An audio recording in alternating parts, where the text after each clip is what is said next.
திருவள்ளூர் மாவட்டம் அதிகத்தூரில் பொதுமக்கள் உதவியுடன் குளங்களை வெட்டி நீர்வளத்தை பெருக்கியுள்ளார் ஊராட்சி மன்ற தலைவி ஒருவர். முன்மாதிரி தலைவராக திகழும் அவரை பற்றிய ஒரு செய்தி தொகுப்பை பார்க்கலாம். திருவள்ளூர் மாவட்டம் கடம்பத்தூர் ஒன்றியத்தில் உள்ள ஆதிகத்தூர் ஊராட்சி கூவமாற்றை ஒட்டி வயல்வெளிகள், தொழிற்சாலைகள் சூழ்ந்த வளர்ச்சி பெற்ற ஊராட்சியாக விளங்குகிறது. இந்த ஊராட்சியின் தலைவராக 20 ஆண்டுகளாக இருந்த ஆண்கள் செய்யாததை சுமதி என்ற ஒரு பெண் ஊராட்சி மன்ற தலைவியாக பதவிக்கு வந்ததும் செய்துள்ளார். திறந்த வெளிகளை கழிப்பிடமாக பயன்படுத்தியது மாறி அனைத்து வீடுகளிலும் கழிப்பிடம் கட்டப்பட்டுள்ளது. தேசிய ஊரக வேலை உறுதியளிப்பு திட்டத்தின் கீழ் பொதுமக்கள் உதவியுடன் பல்வேறு குளங்களும் வெட்டப்பட்டுள்ளன.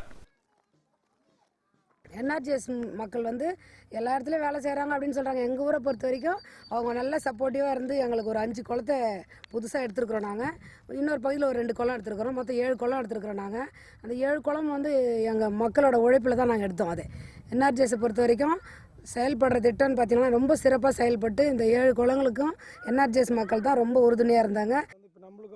மேய்க்கால் புறம்போக்கு நிலப்பகுதியை சீரமைத்து சிறு சிறு குளங்களை வெட்டி தண்ணீரை தேக்கியதால் இப்பகுதியில் நிலத்தடி நீர்மட்டம் உயர்ந்துள்ளதாக கூறுகின்றனர் அதிகத்தூர் பகுதி மக்கள்.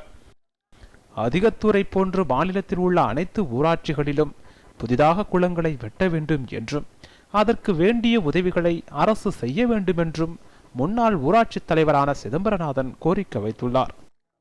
இங்கே ஒரு 4 குளம் வெட்டணும். இந்த 4 குளம் வெட்டினதுனால நம்ம ஊரில் இப்போ இங்கே தண்ணி நிற்கிது. இந்த ஊரை விட்டு இந்த இடம் மற்ற பகுதியோட இந்த கிராமத்திலேயே உயரமான பகுதினால இங்கே தண்ணி நின்றுச்சுன்னா நிலத்தடி நீர் கண்டிப்பாக இப்போ பெருகின்னு வருது.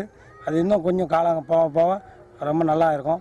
இப்போது இந்த இடத்துல மேயிற ஆடு மாடுகள்லாம் போதுமான அளவுக்கு வெயில் காலத்தில் கூட நல்லா தண்ணி கிடைக்குது. தேசிய ஊரக வேலை உறுதியளிப்பு திட்ட நிதியை முறையாக பயன்படுத்தி நீர்வளத்தை அதிகத்தூர் ஊராட்சி பெருக்கியது போன்று முறையாக பின்பற்றினால் பல கிராமங்களில் தண்ணீர் தட்டுப்பாடு ஏற்படாது என்பதே பொதுவான கருத்தாக உள்ளது.